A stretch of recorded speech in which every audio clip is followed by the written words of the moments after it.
Halo teman-teman, welcome back to podcast Let's Talk. Pada episode kali ini kita akan berbincang dengan mahasiswa Universitas Brawijaya yang telah mengharumkan nama kampus tercinta kita dalam konferensi internasional di Rwanda, Afrika. Wah, seperti apa sih ceritanya? Langsung aja kita ngobrol bersama dengan Fitro. Halo Kanisa. Gimana kabarnya hari ini? Cukup baik karena lagi bulan puasa ya, jadi agak lemes dikit. Tapi ini penuh semangat sih karena mau berbagi cerita juga di sini gitu. Asik. Oke, kenalan dulu dong. Fitra ini siapa? Jurusan apa? Oke, kenalin Kak Anissa, nama aku Fitra Uludin. Aku mahasiswa aktif dari Fakultas Ilmu Administrasi. Program studinya pariwisata. Oke, kesibukannya apa aja nih selain kuliah? Aktivitas saat ini selain sebagai mahasiswa aktif, saya juga aktif di beberapa kegiatan volunteer, terutama yang khusus di kegiatan mengajar di pulau terluar kayak gitu. Jadi basic saya memang sebagai tenaga pengajar, fokusnya di edukasi atau pendidikan dan juga di pariwisata juga kayak gitu, Kak. Wow, gitu. Mantep ya. Masih linear juga dengan jurusannya, tapi ada plus poinnya sebagai pengajar tadi. Pengajar ya, fokusnya di edukasi juga kayak gitu. Karena di pulau-pulau kecil kan kita banyak banget ketemu anak-anak kecil kayak gitu, apalagi untuk elementary school gitu atau anak-anak sekolah dasar kayak gitu. Di pulau-pulau kecil kan anak-anak itu kalau misalkan mau sekolah lebih lanjut, mereka harus keluar pulau gitu. Jadi aku fokusnya di anak-anak kayak gitu. Oke, jadi ada kayak terpanggil gitu ya. Betul. Rasanya. Anyway, kalau di sana kondisi yang sudah pernah kamu datengin deh itu di pulau apa? Terus kondisinya apakah ya mengkhawatirkan atau sudah memadai atau seperti apa? Oke, aku mungkin cerita yang paling mengena aja ya untuk beberapa perjalananku. Terakhir itu yang paling ngena itu di pulau terluar Morotai, itu di Maluku Utara. Jadi first time banget aku denger nama itu. Morotai. Itu perbatasan dengan Laut Filipina. Jadi ujungnya utaranya Indonesia gitu di daerah timur kayak gitu. Di sana itu kita berarti pakai 3 kali kapal untuk sampai ke pulau Desa Galo-Galo namanya. Itu pulau kecil di sana. Aku di sana bareng ada sekitar 16 orang. Iya, kita ngelakuin kegiatan volunteer. Fokusnya ada 3 bidang, kesehatan, pendidikan, sama lingkungan kayak gitu. Jadi di sana aku kebetulan fokus di pendidikan. Jadi aku ngajar, aku juga bikin program namanya Kampung Budaya untuk meningkatkan literasi anak-anak sekolah dasar di sana gitu, Kak. Tapi sebenarnya di sana ada sekolah nggak sih? Ada sekolah, tapi cuma terbatas banget kayak gitu. Makanya dari sinilah mungkin motivasi aku untuk ngajar gitu ya, Kak. Karena ketimpangan pendidikan di sana itu lumayan cukup jauh kayak gitu. Aku bilang cukup jauh karena iya memang realitanya seperti itu. Untuk sekolah dasar mereka hanya ada sekolah dasar dan gedungnya pun mereka harus bergantian dengan kalau misalkan ada SMP itu harus bergantian dengan SMP kayak gitu. Dan itu cuma satu gedung panjang aja kayak gitu. Itu yang membuat aku kayaknya pengen terus ngajar gitu di pulau terluar kayak gitu. Seenggaknya sebagai anak muda kita udah ada dampak sedikitnya berdampak untuk semuanya kayak gitu. Karena rata-rata kan fokusnya di Jawa aja kayak gitu ya orang-orang pendidikan bagus, kita karena ngerasain di Jawa. Tapi untuk adik-adik kita di luar pulau sana, siapa yang mau memperhatikan itu? Gitu. Keren banget. Dan dari pengalaman-pengalaman ngajar di pulau-pulau kecil ini, akhirnya kamu terpanggil lah untuk join konferensi besar biar pergerakannya lebih berdampak lagi. Betul. Kebetulan kemarin untuk konferensi saya bawa program. Untuk sekarang saya lagi developing program namanya Sekolah Alam. Itu project lokal terkait edukasi pendidikan. Jadi sebenarnya untuk Sekolah Alam ini bauran pendidikannya untuk pembelajaran berbasis lingkungan. Kayak gitu. Karena saya menyesuaikan gimana keadaan anak-anak di sana kayak gitu. Anak-anak di sana kalau jujur untuk belajar di ruang kelas kurang fokus. Mereka lebih senang untuk edukasi kegiatan pembelajaran eksplorasi alam. Jadi lebih belajar dengan alam itu mereka lebih suka kayak gitu. Karena banyak anak-anak di luar pulau itu yang paginya itu ikut orang tuanya untuk jadi nelayan kayak gitu, untuk cari ikan, untuk cari mereka makan untuk sarapan kayak gitu. Jadi kadang mereka datang ke sekolah juga ada yang telat, ada yang kayak gitu. Jadi benar-benar fleksibel untuk sekolah di luar pulau itu kayak gitu. Maka dari itu aku bikin project namanya Sekolah Alam untuk ngatasin hal itu kayak gitu. Kita belajar menyesuaikan dengan kondisi anak-anak di sana kayak gitu. Jadi challenging banget dong karena kamu bikin kurikulumnya sendiri. Beda dengan kurikulum yang ada dari pemerintah. Iya betul. Kita modul pembelajaran lagi developing juga untuk menyesuaikan. Kayak misalkan untuk anak-anak di daerah pesisir kita fokuskan untuk misalkan edukasi terkait dengan ekosistem lingkungan laut. Kita belajar terkait dengan ekosistem lingkungan laut kayak gitu. Gimana binatang yang harus dilindungi gitu, hewan-hewan ikan kayak gitu. Untuk anak-anak kan tertarik banget untuk mempelajari itu kayak gitu.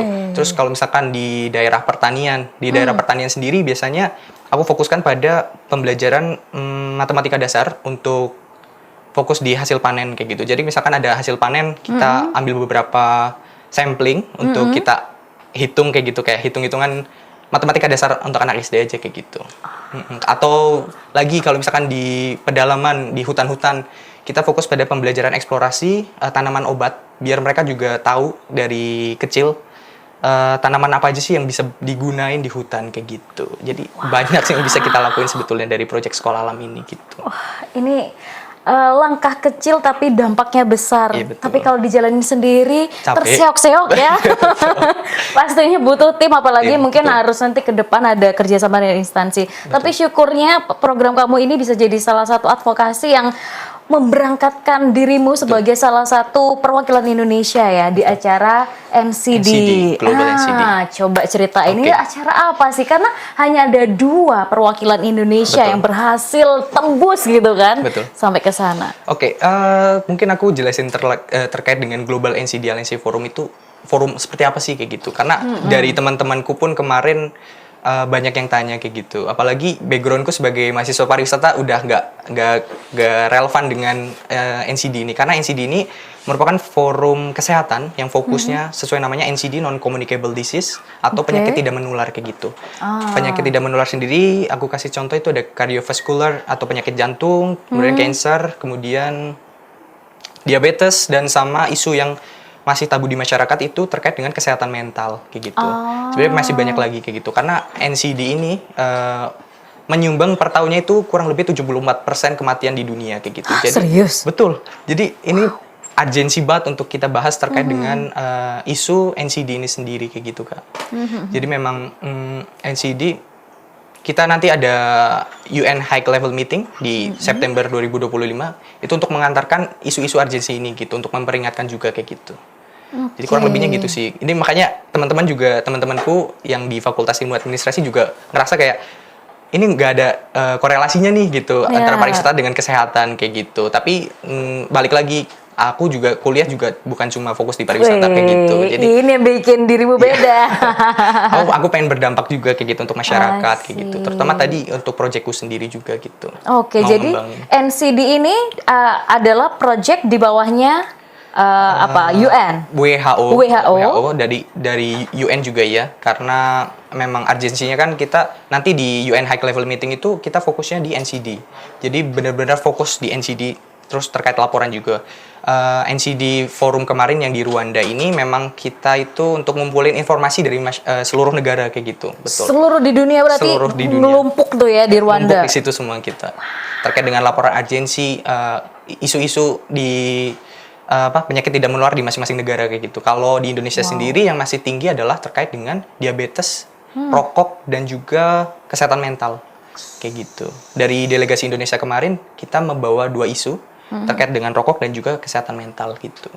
Wow. Jadi oke. sebenarnya banyak yang bisa digali lebih dalam gitu. Cuma dari kebetulan kemarin kita ada 2 delegasi dari Indonesia. Aku dibawa oleh UNICEF Indonesia dan temanku juga sama dari UNICEF Indonesia juga kayak gitu. Dari UNICEF Indonesia minta untuk kita fokus di tadi 2, tobacco sama mental health gitu. I see. Terus di sana berapa hari, kemudian ngapain aja? Oke, untuk total harinya seminggu, total lumayan total ya? kegiatannya ya lumayan. Terus untuk konferensinya itu sekitar 3 hari. Kayak gitu. Jadi konferensi itu pertemuan. Ada namanya pre-conference juga ketika kita sampai sana, kita menyiapkan segala sesuatunya ketika nanti conference. Di conference itu kita ketemu civil society juga, itu diikutin 700 delegasi dari masing-masing negara. Terus ada 60 delegasi muda termasuk dari kami 2 Indonesia kayak gitu. Jadi delegasi mudanya ada sekitar 60, kemudian kalau dari civil society-nya itu 700. Itu elemennya juga banyak ke bawah. Ada sekitar kayak misalkan komunitas kesehatan dari masing-masing negara, kemudian governance juga ada kayak gitu. Jadi jurnalis juga ada banyak juga kayak gitu. Jadi benar-benar dikumpulin jadi satu kemarin di Rwanda kayak gitu. Untuk apa? Untuk tadi untuk urgensi dari non-communicable disease tadi, penyakit tidak menular kayak gitu. Jadi memang benar-benar harus ditargetkan September ini udah laporannya udah ke UN semua kayak gitu. Oke. Tahun ini di Rwanda, tapi tahun-tahun sebelumnya berarti kayak gantian gitu ya di beberapa negara. Sebelumnya ada di 2020 kalau nggak salah itu di Uni Emirat Arab. Itu kotanya oke. aku lupa di mana, tapi udah terlaksana juga kayak gitu. Sama untuk urgensinya fokus di NCD juga kayak gitu. I see. Jadi ini adalah annual conference gitu Betul, ya, dan itu lanjutan. memang gantian beda-beda negaranya. Betul. Oke, I see. Nah, kan kayak kamu sama yang dari UI itu mahasiswa gitu ya. Nah, Mahasiswa, apakah dari yang negara-negara lain juga teman-teman mahasiswa atau dari berbagai bidang profesi yang berbeda atau seperti apa sih? Sebetulnya banyak, karena tadi 700 ya, kita terkumpul oleh 700 delegasi dari masing-masing negara kayak gitu, lapisannya juga banyak. Tapi untuk mungkin aku nyampein terkait dengan youth delegate-nya gitu, delegasi mudanya aja gitu. Kita delegasi muda ada sekitar 60 orang, dan itu banyak ada yang masih mahasiswa juga kayak gitu. Namun di sini rata-rata itu mahasiswa kesehatan semua kayak Serius? gitu. Serius. Makanya kalau ditanya terkait dengan concern atau program studi yang aku ambil, aku ngomong pariwisata, memang mereka kaget kok bisa kayak gitu, kamu sampai di sini kayak gitu. Tapi balik lagi tadi aku nyampain terkait dengan ada project namanya Sekolah Alam tadi aku bawain. Ini juga aku lagi developing untuk masukin isu kesehatan mental juga pada anak gitu. Jadi ada keterkaitan yang harus aku sampaikan juga ke mereka kayak gitu. Biar mereka juga takutnya kan berpikir yang enggak gitu, Kak. Jadi kayak orang dalam nih kayak gitu. Emang ada di UNICEF orang dalam? Kita nggak pernah tahu. Kayak gitu. Ah. Jadi aku harus nyampein juga kayak gitu. Korelasi yang aku bawa kayak gitu, dampak apa yang bisa aku bawa sampai akhirnya ke sana gitu. Dan temanku, fakta uniknya adalah yang satunya yang dari Universitas Indonesia itu dia ilmu politik. Jadi memang Sama-sama anak sosum ya kalian. iya, betul. Dari delegasi Indonesia ini udah nggak ada korelasi sama sekali gitu. Tapi untuk temanku sendiri ini fokus di kesehatan mental pada ODGJ. Oh. Oke, gitu. Jadi dia memang udah ada komunitas untuk fokus di ODGJ tadi gitu, karena kesehatan mental. Oke, kalau dari negara lain apakah jenis permasalahannya mirip-mirip atau variasi? Ada nggak kira-kira dari negara tertentu yang kamu kayak bener-bener, wah ini nih sangat ngena dan mungkin nggak bisa dilupain, kira-kira apa dari negara mana? Untuk urgensi penyakitnya ya, sebetulnya banyak sih untuk urgensinya gitu, terutama terkait dengan diabetes. Kayak gitu. Diabetes itu menyumbang beberapa persen gitu, aku lupa. Itu di kemarin karena banyak banget masyarakat lokal dari Afrika, region Afrika kayak gitu. Mereka nyampein juga urgensi diabetes kayak gitu. Mungkin di Indonesia juga banyak juga gitu urgensi untuk diabetes gitu. Cuma mereka itu sampai bikin komunitas yang peduli banget untuk diabetes kayak gitu. Berbanding terbalik kalau di Indonesia kita fokus di volunteer. Volunteer tadi fokus di pendidikan rata-rata kayak gitu. Memang disesuaikan dengan urgensi masing-masing negara gitu sih, Kak. I see. Banyak sih sebetulnya apa terkait dengan penyakit-penyakit yang dibahas kayak gitu. Oke. Jadi kalau dibilang ngena semua sih jujur kayak gitu. Karena aku belajar lagi pada akhirnya kayak gitu terkait dengan ternyata penyakit tidak menular tuh seurgensi ini kayak gitu. Karena tadi 74% di per tahunnya gitu kematian itu terjadi karena penyakit tidak menular kayak gitu. I see. Ini mungkin belum banyak yang aware gitu ya. Betul. That's why perlu lebih banyak lagi publikasi ke masyarakat biar betul. mereka juga pada tahu. Kampanye, advokasi juga itu perlu sekali sih gitu. Bagi dari suara anak muda gitu kan. Wih, Gitu. youth. Oke. Nah, anyway, kamu tahu program ini dari mana? Siapa tahu nih Oke. nanti ada teman-teman next year mau coba, mereka juga punya advokasi, pingin Oke. mencoba peruntungan gitu Oke, ya. betul. Saya juga jujur ini adalah keberuntungan paling besar di hidup saya kayak gitu. Wih, masa sih? Iya betul, karena balik lagi saya berasal dari saya belum nyampein asal saya. Saya asal dari Purbalingga, desa kecil juga di Jawa Tengah kayak gitu kan, dan terkadang mimpi harus dikubur juga di situ kayak gitu. Betul. Dengan lingkungan eksternal yang nuntut saya sebagai harus cerdas di bidang matematika, di bidang akademik gitu, tapi tanpa memperhatikan latar belakang saya gitu. Dari kecil dikasih dikasih kecerdasan visual. Jadi aku belajar terkait dengan kreativitas kayak gitu. Nah, seorang anak yang kreativitas itu kan otomatis cari-cari informasi sendiri nih kayak gitu, menggali-gali informasi gitu. Nah, aku dapat informasi terkait dengan forum ini itu dari laman Instagramnya UNICEF, itu namanya YouReport Indonesia, itu dikelola langsung sama UNICEF Indonesia juga kayak gitu. Jadi untuk YouReport ini lebih ke menyampaikan informasi terkait internasional juga, baik terkait conference ataupun beberapa isu-isu juga kayak gitu. Jadi aku dapat informasi dari situ gitu.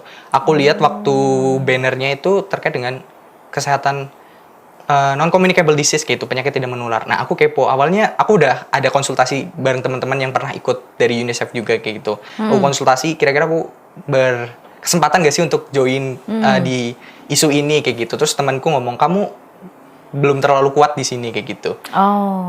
Memang ya jujur kalau misalkan secara logika aja, aku anak pariwisata, aku harus bawa apa nanti ketika wawancara kayak gitu kan. Tapi balik lagi ke motivasiku kayak gitu. Aku kapan lagi untuk berani mencoba kayak gitu. Coba aja dulu kayak gitu. Aku selalu kayak gitu sih Kak, untuk apa aja lah, coba-coba aja dulu kayak gitu. Kalau misalkan udah jadi rezeki kita, dapat pasti kayak gitu. Makanya kemarin aku apply, terus prosesnya juga cukup panjang karena aku nggak tahu dari UNICEF Indonesia sendiri, ini forum pendaftaran forumnya itu dibuka cuma 5 hari. Jadi kita harus dengan berkas yang full of berkas gitu. Jadi aku harus siapin semuanya kayak gitu. Berkasnya yang paling berat menurutku adalah cara kita bikin video untuk menyampaikan siapa diri kita kayak gitu. Jadi kalau CV ada memang diminta, cuma CV dalam bentuk video tuh yang agak challenging di aku kayak gitu. Karena gimana cara kita ngedit juga, kita voice over untuk menyampaikan siapa sih diri kita sendiri kayak gitu. Terus juga nyampein apa sih yang akan kita bawa ke ranah forum NCD ini kayak gitu. Jadi aku harus mempersiapkan juga ngedit gitu. Jujur itu H-1 Kak, aku nyelesain semuanya kayak gitu, berkas kayak gitu. Jadi alhamdulillah setelah apply aku nunggu pengumuman selama seminggu. Itu dapat informasi dari UNICEF Indonesia dulu, karena aku di bawah naungan UNICEF Indonesia. Baru aku konfirmasi, udah konfirmasi oke, aku dikirim langsung semua datanya ke NCD kayak gitu. Jadi itu cukup panjang prosesnya gitu. Tapi juga buru-buru juga kayak gitu pada akhirnya. Kita diburu waktu kayak gitu. Karena cuma 5 hari gitu. Tapi balik lagi karena memang rezeki ya. Rezeki balik lagi gitu. Sama usaha dan doa sih sebetulnya. Itu kunci dari a long process gitu kan. Nice banget ya. Siapa tahu nanti next year ada lagi ketularan betul, ya dari betul, UB, dari we teman-teman. never know. Iya. Yang penting follow dulu berarti ya. Betul, follow dulu aja. You Report Indonesia. Sama IG-nya Fitro. Boleh banget. Aku juga sering kan, siapa bagi-bagi tahu. kegiatan volunteer di Indonesia kayak gitu. Karena mungkin kalau misalkan teman-teman di luar sana masih ragu untuk berkegiatan langsung di internasional, bisa banget cobain dulu nasionalnya dulu aja kayak gitu, kayak ikut kegiatan ngajar, volunteer kayak gitu. Karena dari situ kan kita dibentuk dulu mentalnya untuk advokasi kayak gitu, untuk kita gimana sih cara pendekatan dengan masyarakat atau masyarakat kayak teman-teman sebaya kayak gitu. Karena jujur di lingkungan kampus sendiri kurang cukup, kalau misalkan kita ngobrol sesama teman di kampus aja kurang cukup gitu. Karena informasi kita perlu informasi dari seluruh anak di Indonesia kayak gitu. Jadi kayak kita tukar informasi, transfer budaya juga kayak gitu kan. Itu serunya ikut volunteer. I see. Anyway, aku masih penasaran yang di Rwanda sana. Apa yang kerasa soal perbedaan culture gitu waktu mungkin pertama kali nyampe kayak gitu, kaget gitu. Culture ya. Jujur kalau untuk vibes dari Rwanda sendiri, ini kan dinobatkan sebagai kota terbersih di berapa gitu, rank berapa gitu aku lupa. Paling bersih. Jujur itu masyarakat di sana ada sejarah kelam terkait dengan genocide dulunya. Jadi pernah ada genocide gitu. Cuma karena kemarin konferensinya fokusnya kesehatan mental, penyakit tidak menular, jadi aku nggak belajar terkait dengan budaya di sana karena kita keterbatasan waktu juga gitu. Cuma aku baca-baca juga dari guidebook yang mereka kasih, kalau misalkan kita mau stay lebih lama di situ juga boleh, tapi bayar sendiri gitu. Gitu. Jadi kalau bayar sendiri nggak kuat nih kayak gitu kan untuk explore segede itu gitu di Rwanda. Untuk culture shocknya sebetulnya lebih ke ini secara non formal aja ya Kak, kayak gitu ya kayak bahasnya. Terkait makanan sih pertama, iya makanan balik lagi gitu, dimanapun orang Indonesia gitu kan, karena di sana kan banyaknya makan pakai ketela kayak gitu, kentang, bahkan ada mashed potato, tapi di sana mashed banana. Betul, jadi aku nyobain semuanya, terus kayak wow ini yang bikin aku culture shock gitu. Terus kalau untuk masyarakatnya sama, karena di Indonesia sendiri kita punya orang Papua. Dan aku kebetulan udah pernah juga untuk bertemu masyarakat Papua kayak gitu. Jadi kayak ya udah terbiasa juga. Personanya gitu. Serumpun ya sama orang-orang. Serumpun gitu. Kayak rasnya juga mereka masih sama. Cuma beda di bahasa aja. Gitu. Gimana tuh bahasanya?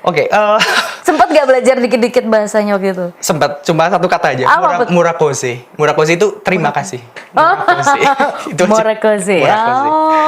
Oke, untuk bahasa ya, untuk language-nya sebetulnya masing-masing negara kan punya aksennya sendiri-sendiri gitu.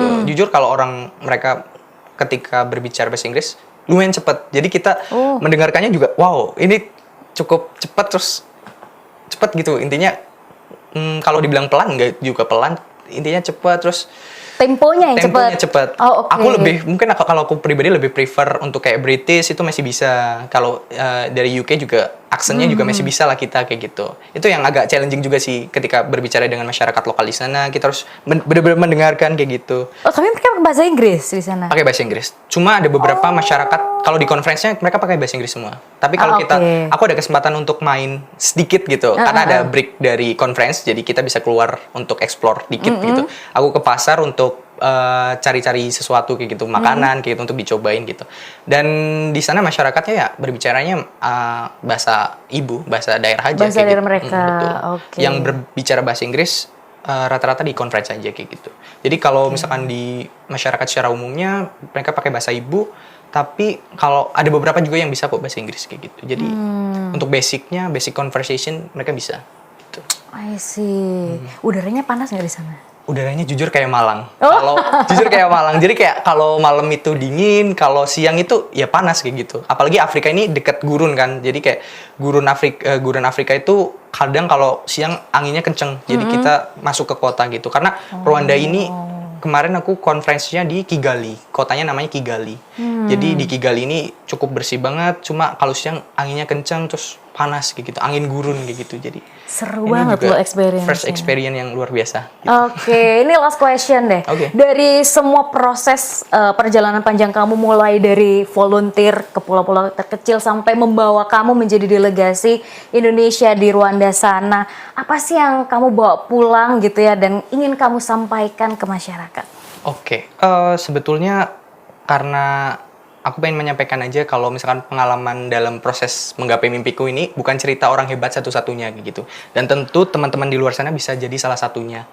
Dan aku selalu pegang kalimat motivasi yang aku bawa sampai detik ini dan kenapa aku bisa lolos juga di beberapa kegiatan internasional kayak gini karena jujur saingannya cukup banyak juga gitu. Ada apply yang sampai ratusan orang untuk bisa daftar di sini gitu untuk sampai di titik ini. Dan dari Indonesia sendiri tadi aku reminding lagi bahwa cuma 2 orang yang berangkat kayak gitu. Itu kalau dipikir kayak wow ini keajaiban banget gitu. Tapi di balik keajaiban kita juga harus tahu proses panjang apa sih yang orang ini tempuh kayak gitu. Kita harus mengingat itu juga kayak gitu. Dan kalimat motivasi yang aku pengen kasih jika kegagalan diibaratkan sebagai hujan dan keberhasilan diibaratkan sebagai matahari, maka perlu keduanya untuk melihat pelangi. Jadi perlu proses panjang untuk menggapai mimpi kayak gitu. Kadang impact kecil yang kita hasilkan di masyarakat itu dampaknya memang terasanya kecil kayak gitu Kak. Tapi ketika kita mulai konsisten is key gitu kan. Jadi kita konsisten terkait dengan apa yang kita tekuni kayak gitu. Pasti menemukan jalan untuk menggapai mimpi itu kayak gitu. Luar biasa, keren banget Fitro. Semoga tidak pernah lelah untuk terus bisa membersamai adik-adik di pulau-pulau terkecil untuk belajar juga dan terus menginspirasi teman-teman semuanya. Dan thank you juga untuk sponsor kita di episode kali ini, Orona Minsi dan juga Resin Bakery & Co yang sudah support di episode kali ini. Dan teman-teman semoga kalian mendapatkan banyak insight dan melakukan banyak aksi nyata untuk Indonesia. Sampai jumpa di episode-episode berikutnya. Bye-bye!